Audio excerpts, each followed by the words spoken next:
Welcome back to another episode. This week I'd like to talk about word definitions and changing the word definitions and what that can mean, what it does. Um, then I want to follow up with communication. It's kind of all in the same thing, how we communicate, how important it is. But I want to start off with changing words and definitions. So when I went to school, when I grew up, you learn, you know, math, science, all the general basics. I guess when you went on to college, you learn more and this and that. But we've learned certain things, certain words, that we've kept in our life and that we know what they mean. Then all of a sudden they start changing a little bit, and we try to wonder, why are we changing words and why are we changing, the meanings of the words? Well, obviously, what I'm trying to talk about is how we got where we're at in society now, especially in America and around the world. But in America, it seems like since our culture is multicultural, it seems like we have a lot more challenges out there.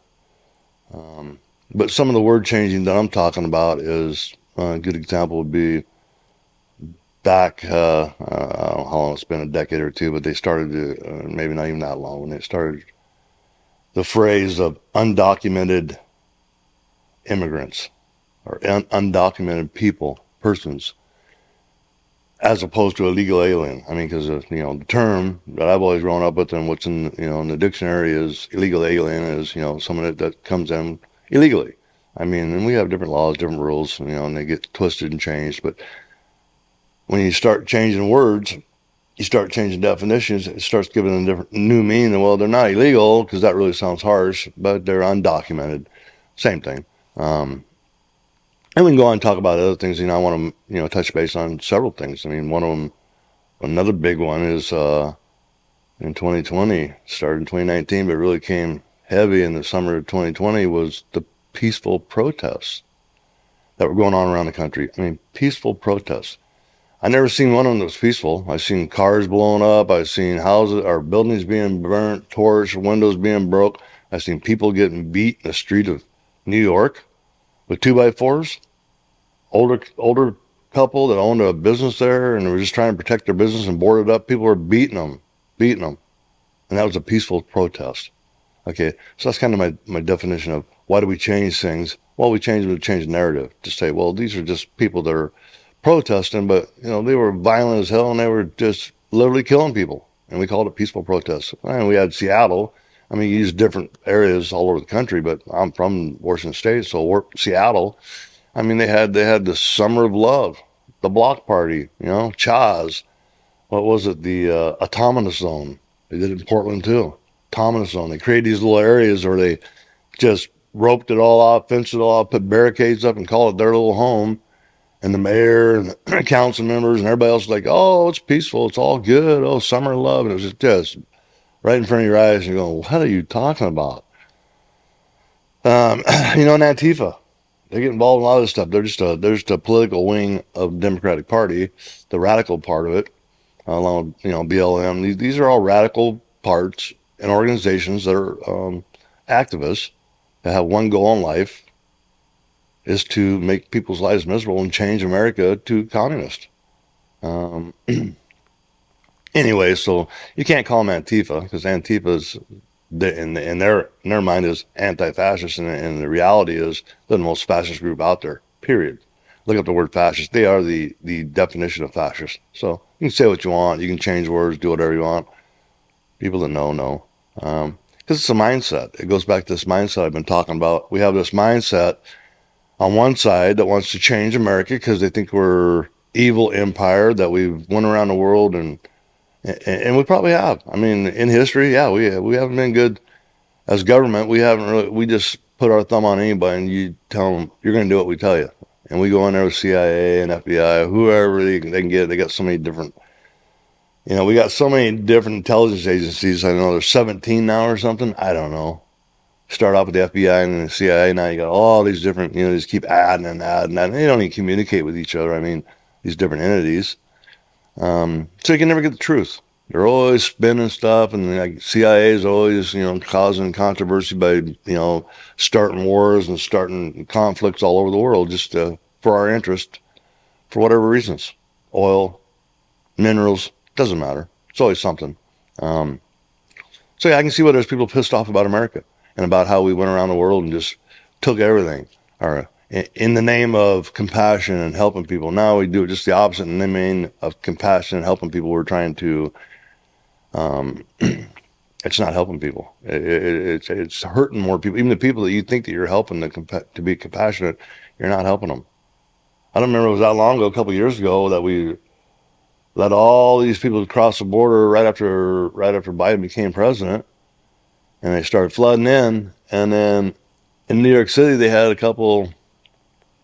There was a couple Hondurans girls that fled from Honduras because their life was threatened by the gang violence and everything else, and that was the reason we took them in for asylum. And the same guy that was chasing them back then followed them to America and killed them here with machetes. So what good did it come from America? Come here to America to seek asylum away from corruption and violence, and then it comes right and follows you, maybe on the same bus. How does that make sense? How's that compassionate? How'd that protect anybody? It didn't.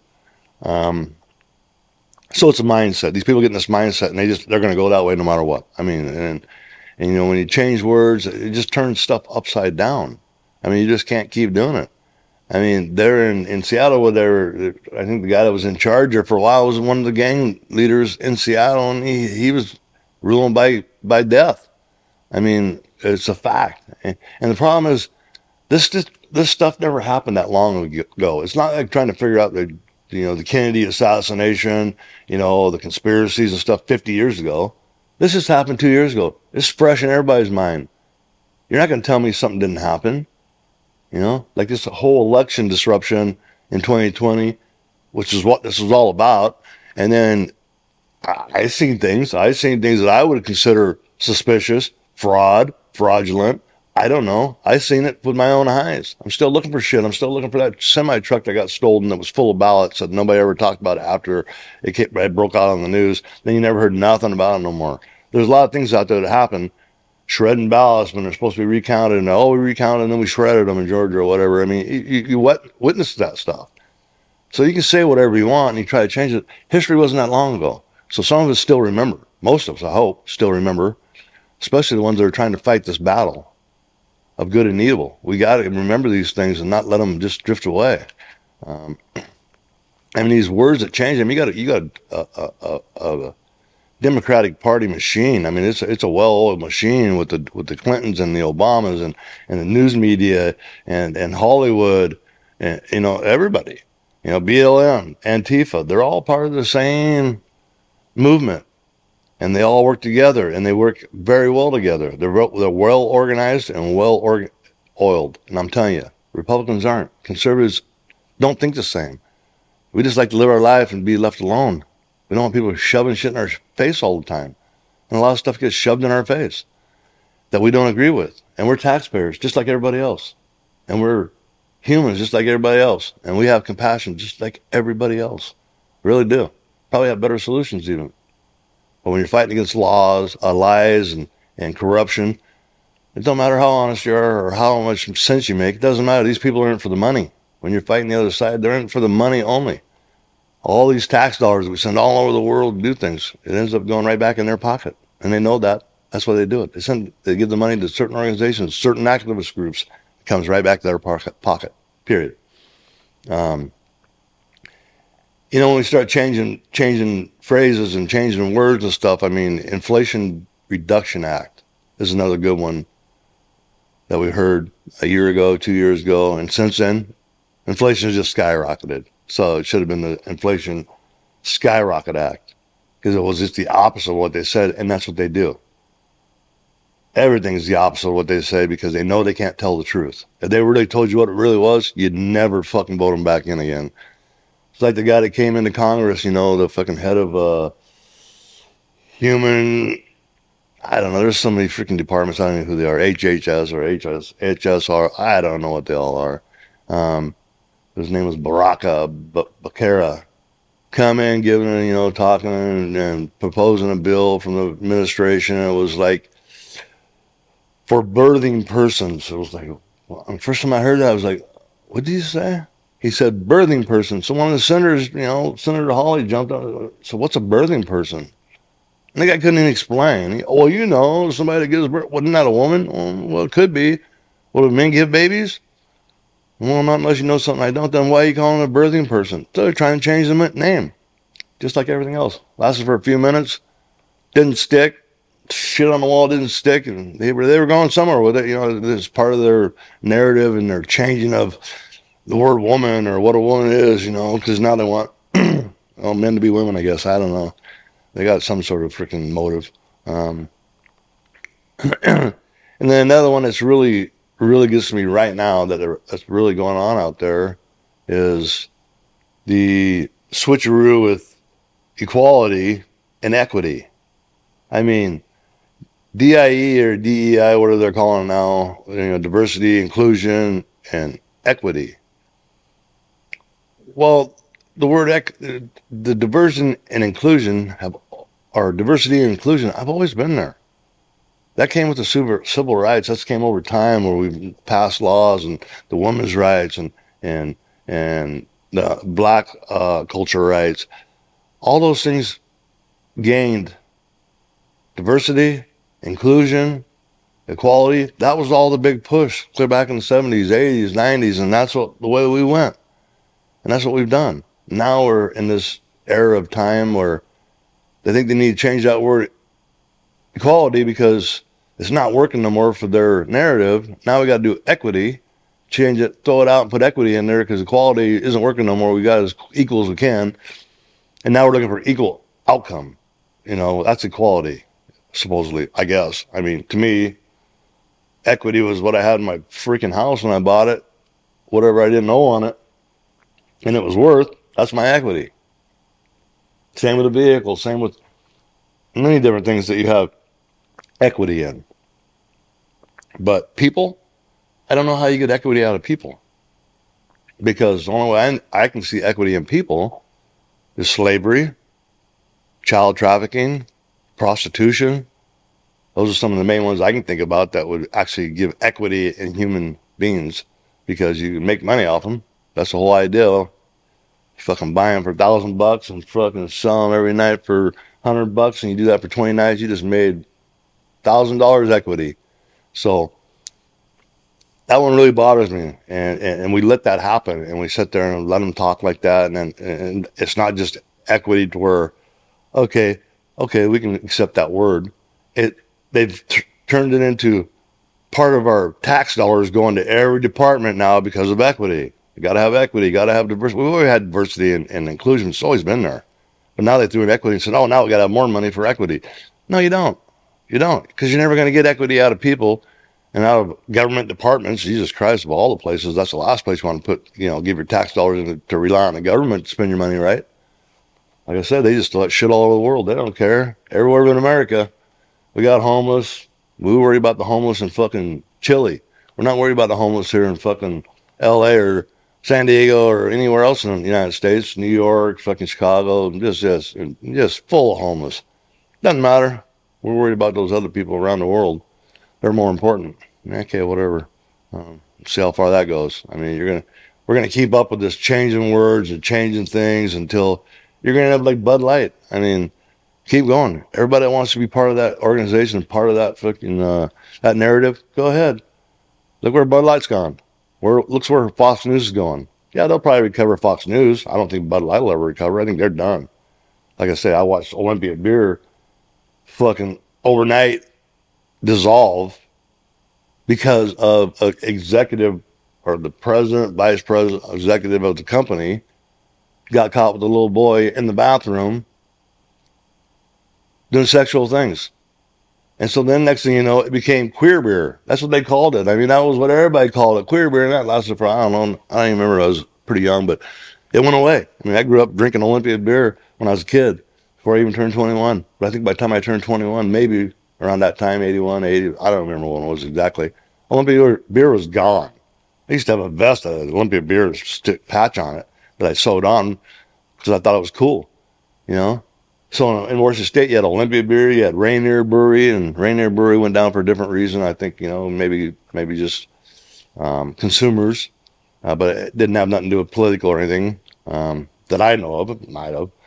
But I know that Olympia Beer did. I know that it went down because they called it queer beer and they couldn't take that very long. Boom. Look at Bud Light. Sales are gone. I mean, they're done. I don't know if they can ever recover.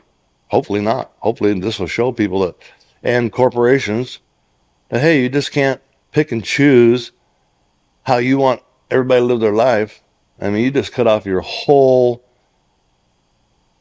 everybody that supported Anheuser-Busch, Budweiser drinking, you just fucking kicked them all in the teeth and just said, hey, fuck you, we're going to do it our way. We'll see what happens. Watch it roll. Me, I think you're done. But that's just my opinion. Um, they set things up, when they change these words and stuff. I mean, there was that senator from, or that lady that wanted to be the freaking governor of, I think it was Georgia, Stacey Abrams, or wherever she was from. I want to say Georgia. I don't, yeah, I might be wrong about the state. But anyway, she had lost and she was the election denier and she was like, oh, the votes were suppressed and blah. It was just all bullshit. I mean, they had more voting rights there than anybody else. They passed laws to make it even easier to vote. And Democrats turn around and go, oh, no, they just suppressed the vote. And, black people can't vote. They don't know how to vote. And not unless we vote for them and just all kinds of stupid shit. And then she came out afterwards when she lost the election. She wanted to keep her face in there and keep the pot stirred. And she was the one that came out and said a baby's heartbeat is manufactured, like it's fake. Oh yeah, because the ultrasound has a noise that makes whatever. I mean, come on. And that lasted one day, maybe two, and then that whole argument went away. Another shit you throw on the wall, and she's just from the same party, same mindset. Didn't stick. No, but if it would have, they would have kept going with it. Definitely. Oh yeah, baby heartbeats are fake. There is no baby. There's no such thing as a baby. Even when they're born, they're still not a baby. It's like, yeah, like that guy from fucking West Virginia or Virginia, a governor said, oh yeah, you just hold a baby, and after they're born, and you comfort it, and then between the doctor and the mother should be able to talk and decide what they want to do with the baby. Really? So you mean after it's born, and the mom looks at it, and the doc looks at it, and says, nah, kill it. Cut it up, sell the parts. I mean, that's okay. I don't think so. That's not okay. It's not okay. That's harvesting children now just for DNA or for freaking stem cell research or whatever it might be now. But everybody's looking toward the future. Look at COVID. Look at all the BS with that. I mean, it was like this gain of functioning. Yeah, we're just trying to make a disease that we could find a cure for in case it comes. Well, why do you want to make anything that's going to kill people? Why do you even want to fucking fuck with it? Why don't you just wait until it happens and then jump on it? That was all planned. I mean, this whole COVID, that'll be a whole nother, podcast about COVID and, and the lies and all that stuff. But, that's later. We don't even debate no more, I don't think, in our colleges. I mean, I don't know how we could. What I'm seeing is they won't even let people speak from the other side or from the conservative side. You can't even have a voice on a college campus unless it's a conservative college, which is very few in the country. And hopefully they're getting more and more so. And hopefully the other big universities will learn that, hey, you can teach all that shit and lie to kids and send kids out of your fucking college that aren't even educated truly and that are spouting out stuff. You just send out activists. That's all you've done from college in the last decade or two, is send out activists that don't even know what they're talking about.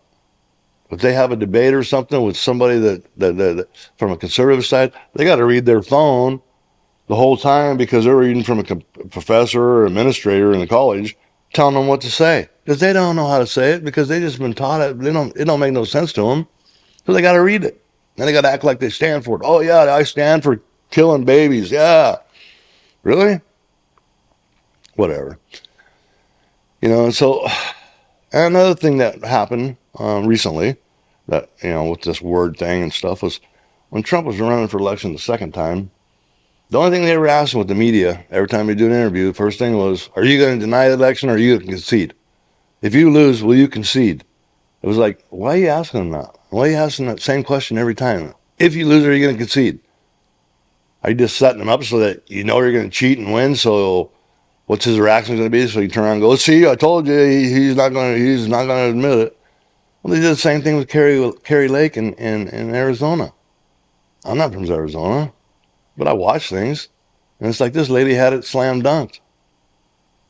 She talked a good talk. She had polls showed she had great support and she was way ahead. But you're running against a no good, lying, progressive Democrat with that mindset of destroy the fucking America. And she's the Secretary of State, so she oversees the election. She knew she wasn't going to lose. She didn't even have to debate her. She pulled a freaking Biden and said, hey, we're not going to debate because she might yell at me and I don't have a safe place to go to. I need a safe space and I can't have that, blah, blah, blah, blah. Lady's just phony as hell, cheat, lie. And we let it happen. We as a society went, oh, yeah, that's cool. Because the Democrats own everything. And they own the Justice Department. The judges, the lawyers, the top people in justice are in the administration. And we've seen time and time in the last couple of years, they own them. So you can't even go to court and fight something because for one thing, the Justice Department has to agree with it. And they ain't going to fucking agree with nothing that's conservative. They just throw you in jail, not even just shut your mouth. Period. We know that. I've seen it. It's been going on for years now. And it's pathetic. They tried to throw a word out there one time, remember, with the Hispanic community or the Latinos. Latinx. Latinx. It's like, what the fuck is that? Even the freaking Mexicans are like, what the fuck is that? We're not using that. That lasted about 1 or 2 days, old Biden and his fucking wife and everybody tried to do jokes with Mexicans. Oh, Latinx. It never went nowhere.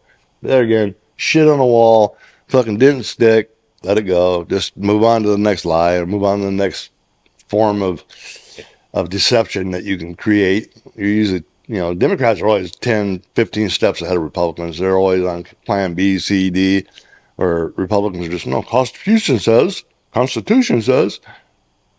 fight with them. Don't hold back. No more. Do what you're doing. We got a Congress in there right now, at least in the House, that are actually pushing back, that are actually asking the tough questions and making them give them answers. That's what we need. We have to have that. I just want the truth. I just want to be able to find solutions to problems that we have in our society. I'm not looking to blame any one person, but there's some people out there that are pretty evil and pretty mean, pretty sinister. I mean, we know that. They've proven it. And so anyway, when everything gets upside down, and then purposely we change words, change meanings, it's for a purpose, just so you know. I mean, when COVID was going on, I think I mentioned that, but, the new norm, that was going on for a little bit. There was people out there going, this is the new norm. All the media, all CNN, all of them, except for Fox maybe, because I never heard them say it. And watching any of that, I'd never heard them say the new norm. Matter of fact, they criticized it. But all the rest of them were like, oh, this is a new norm. Oh, yeah, we're going to work from home. Kids are going to be molested online. This is a new norm. Like it or leave it. Well, that lasted a couple months till people went, no, we don't want to be locked down for the rest of our lives. We don't want this to be the new norm. We don't want COVID lockdowns to be the new norm of society. And people spoke up. And people just quit wearing masks and people quit doing the things that the government said you had to do that later we find out you didn't have to do, and it made it even worse. My point, go with your gut. Go with what you think's right. And I'll go back to this Tucker Carlson again and again because it's a scary thing. This guy, 3.5 million viewers, the #1 rating in the country, and he gets fucking just axed. And nobody really says anything. He's being quiet. He's got to be quiet because I'm sure, from what I've heard, I don't know. I mean, like I say, I'm not into that shit. Other than I used to watch him all the time, probably for the last 15 years or so. Maybe, I don't know how long he's been with Fox. But I remember the first show that I seen him on, he was doing a focus group with a bow tie. I'm pretty sure it was a polka dot bow tie. And I thought, what a fucking nerd. Look at this guy. Who the fuck is this guy? Well, then he started talking. And he made sense. Watched the whole show. Never quit watching him. And looks what he turned into now. One of the greatest. One of the best. And back then I used to call him Tuck. He just looked like a Tuck. Maybe somebody else was calling him Tuck too. But then he became Tucker Carlson. A fucking name that's known throughout the country. Throughout the world. Make no mistake. People that don't even like him, they know who he is. Um, and I think he was more of an independent voice. No doubt about it. I've heard him talk about Trump. I've heard him talk about Obama, Biden. But I've also heard him talk good about some of the stuff Obama did, some of the stuff Trump did. No, I didn't talk much good about Biden because Biden hadn't really done anything. All Biden done is just ruin everything that was done. I mean, Biden's went right down the hill and took us right in a fucking hole. I mean, just hammered this country, hammered it, and we let him do it, and we're still letting him do it. And he don't even know. I mean, he doesn't even know he's doing it. He just got some staff that's left over from Obama. That's why I call him Biden, because he's just Obama as a shell of a man. Obama's running the whole show. Either through now Susan Rice is gone. She got fired the same time Tucker Carlson did, or she got let go, or whatever happened. Who knows? You never get the story. But she was gone the same day. There was a lot of things that happened that day that Tucker Carlson got, axed. It was Susan Rice got axed out of the administration, and a couple Don Lemon from CNN, who went from the evening show, busted back to the morning show, couldn't even handle the morning show, and they finally shit canned him because the ratings were so fucking bad, and he's so rude, and he's fucking just racist, that they finally said, you can't be on TV no more. Unlike Tucker Carlson. He was shit canned because he was getting too close to the truth. Too many people knew it, and too many people were scared. Same people that have been trying to get Trump for fucking since 2016. The same people are just trying to get Tucker Carlson. He'll come back. And when he does, I hope that all the people that watched him and then more pick him up and follow him and listen to him, because he's a smart guy and he has the best interest of America, no doubt. No doubt in my mind. No doubt.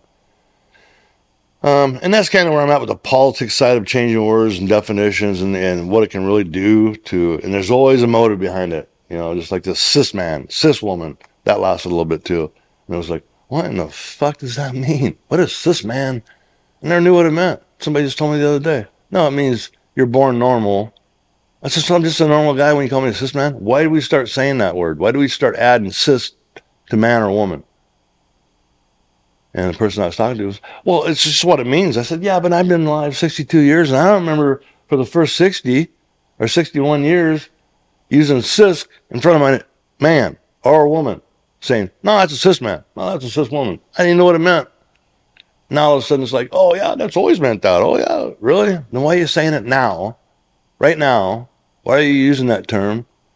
And the person I was talking to, I was arguing with, saying, no, you're doing it because of the transgender movement. That's why it's being done. It's not being done because it's always said that.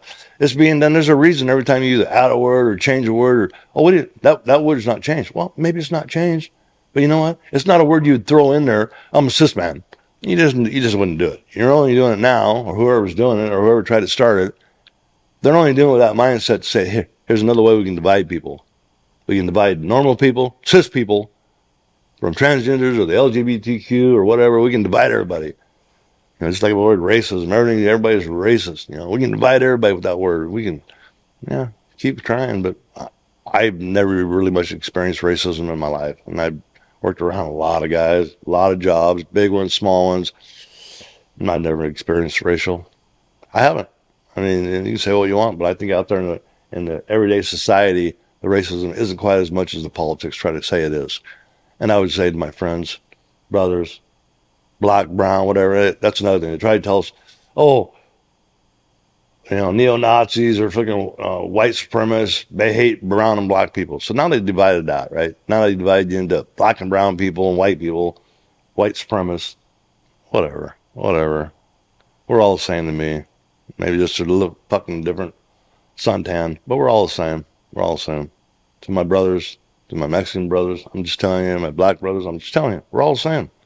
We all think the same. Yeah, we got a little bit different cultures. We got a little bit different this, but we're all humans. Care where you're from. We all want to protect our families. We all want to work together. We all want to work and make money and have nice things in life and have good things. And we all do that. We all want that. Yeah. In every culture, in every fucking race, there's the drug addicts and the alcoholics and the things that make society into a bad place, the mind altering shit. Been there, done it. You know, had a drug problem, been through rehab, been through it all. Got skeletons in my closet, no doubt about it. But and most everybody does. We just got to, try to work together and just figure out, okay, we can have everybody on the same planet. We can have everybody in the same country. We can have, everybody can live together in harmony somewhat, but just don't shove shit down people's throats. Just do your thing and do it. Don't fucking throw it in my face. Eventually it's going to backfire. You just have to wait and see. So anyway, that's my political side of it. Now I want to jump to kind of the work or personal side of communication. Because a lot of us is saying, changing words, definitions, that's definitely communication change. And so that can really affect things because one of the key things in life in general, is communication. And I don't care if it's at home with your spouse, your children, friends that come over, whatever you do in life, all day long, every day. Communication is key. I don't care if you're driving a car and you're communicating through the fucking traffic signals and they turn red, green. Yeah, you better be paying attention and doing what it says or what you're seeing. That's communication. That's a form of communication. Um, road crews that flag out there, they have to have radios and talk to each other to make sure they don't have an accident. That's communication. Everything's key. Everything. And so, and if you don't have that communication, it can cause problems. I mean, for example, if when I go out on a derailment, I mean, if you didn't sit down and have a briefing, a job task briefing, at least a pre-task, and say, hey, we're going to bring these machines in here, set up here, do this, do that. If you don't have that communication, you can set yourself up for a lot of trouble. You get in the wrong place and hook up the wrong end and fucking take a car that's upside down, you flip it back upside down the other way, somebody gets killed, now you got a problem. I mean, so communication is key in every aspect of life. Um, I had a couple Hispanic welders, top notch, best in the country, best in the country.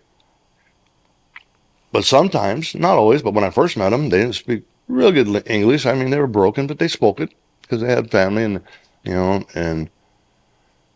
and so when I talked to them, and I could tell by talking to them and looking in their eyes that they weren't catching quite everything, even though they'd nod their head and say, yes, Mike, yes, Mike.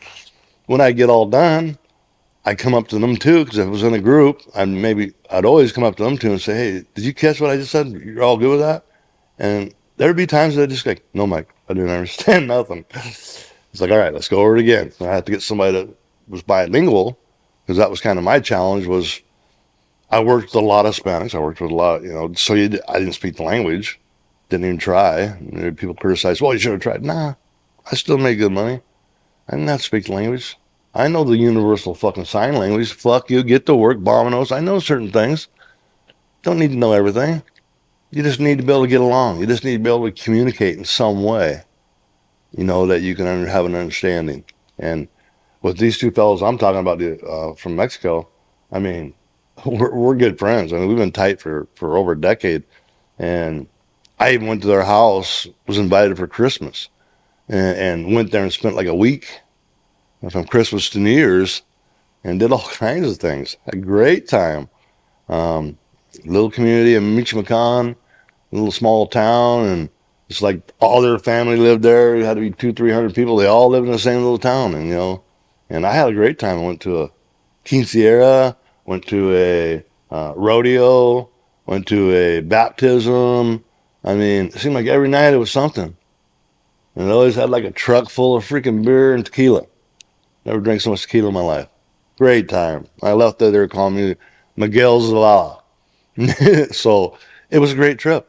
But my point for the communication part was even being there, I didn't speak much English. Luckily, most of the people that came home for Christmas and for this month, which they do every year, go back home because they got homes in both places, America and Mexico. Even their second generation kids and stuff don't even want to go back to Mexico because they got so Americanized. And some of them don't even go back, for their family visits. They stay in America because they've gotten older and they have family there now in Mexico. But, the older generation, the guys I worked with, my age and stuff, that was home. I mean, they were just here to work and live and had a house and stuff, but they made good enough money. They could have two homes. And so they go back there to visit, still their mom lived there, their dad, family that didn't leave to go back to America to work in January, stayed there, very few. For the most part, everybody left because that's where the money was, and that's where that's what life was for them, and it still is, and it's a great thing. I mean, but the communication part is so key in everything, and and if you get communication messed up at work, it can cause harm. It can cause grave danger. I mean, just like I gave example to going to a derailment, I can give you the same example with just talking about work and taking machines out and where you're going to pull ties or whatever you might be doing for the task for the day. If you don't communicate 100%, you might you might be in the wrong place. You might have I was working for a company one time and my boss wanted me to change ties in this one area and we hadn't really got together and said, he goes, no, I marked it and this and that. Well, it was an area there was quite a few ties to change in there, so I changed the best I could, but I never got the spot that was the worst. And sure enough, train went on the ground right there that night. Talking to my boss, he was like, "Well, I thought we fixed that." I did. And we went out there. He goes, "No, it wasn't this spot. It was this spot up here." Well, I didn't know it. I mean, it was all so bad that being on a short line, and you start working on a short line. I mean, it's usually left in pretty bad shape, so you're trying to fix it up and but the communication part was, yeah, if we'd have been together and he would not have said, no, I want this area here done, I'd have done that. But since we're talking on radios or on phones, cell phones, and he's just kind of giving me he'd already been through and he's somewhere else inspecting. So we're just kind of chatting and I'm there I did the best I could for the communication we had. Um, but it's back to the point of communication, how important it is. Just like at home here, my mother-in-law just came from Mexico. My wife's from Mexico. My wife is fluent Spanish and English. My mother-in-law is fluent Spanish, zero English, a little bit, kind of like me with Spanish. I know a little bit, poquito. Um, so getting here, I mean, when she first got here, my wife was giving her a hug outside in the garage when they first got here, and then I took the bags in the house, and then the brother and her started hugging, so the mom came in the house, gave her a hug, and she kept saying casino, casino, casino. And then when my wife finally got done, she was coming. I said, Ari, I said, I think your mom wants to go to the casino. And she's like, no, she wants to know where the kitchen is. And I went, oh, shit. Okay, come on. And the communication there was once I knew that she wanted to go in the kitchen, I knew what she was up to because I knew she was bringing food. She had in her suitcase. She packed a bunch of authentic Mexican uh, meat with her that she cooked back home and brought with her. And it was just killer, the best. And like my wife said, you can only buy that kind of meat in Mexico. So she bringing it from Mexico, and all my kids showed up. I was like, oh, yeah, it's the best ever. So it was great. But anyway, the point was we couldn't really understand. I couldn't understand what because she wanted to get cooking right away. I mean, she like hit the floor running, and so I just went in, waved her in. She followed me, and I started pointing at every cupboard. I'd open it up, point, and she'd nod, and I'd close and go to the next cupboard, open it up, point. Dishwasher, showed her which buttons to push, what to put in there for, the soap, where to put it, and all that stuff. Because in Mexico, at least in her house, and my wife never dealt with a dishwasher, washer and dryer. They wash clothes by hand and hang them out to dry. I mean, that's just the way it is. I mean, yeah, I guess the real rich have all that stuff, but everybody else, their culture was growing up that way, and that's the way it is. I mean, they even came here, and she wants to wash her shoes by hand, so I don't want to wash machines. But anyway, so communication is key. I mean, it's key in everything in life. It'll cause divorces. Trust me. If you don't have good communication, and sometimes it's the lack of communication, just not saying things. It can be as bad as telling a lie. If you don't tell somebody that's really important something, and you don't tell somebody that's really important to you something that might be really important that might affect that person, and you hold it back, that's just as good as either lying or purposely not telling them. Like I say, with the news media, it's not what they tell you all the time in the lies, it's what they don't tell you. So what you don't hear sometimes can be more damaging than what you hear. Because at least what you hear, you can try to make heads or tails about it and say, I can believe some of that shit, but some of it I don't buy. I don't buy most of it. Or you can say, yeah, I buy that. But when somebody doesn't tell you something, you don't see anything, you don't even know, so you don't have a choice to even decide. Anyway, that's kind of where I'm at with this whole word definition and this episode. This is something we really got to be vigilant. Again, I say that about every episode on these things going on because we got to find a solution. We got to find. I mean, I guess people are going to keep changing words and keep changing, and we're going to always have this battle of good and evil and this and that. I just hope that we can find some sort of ground where we can get away from the real violent voices, actions taking place right now in this world. Till next time, later.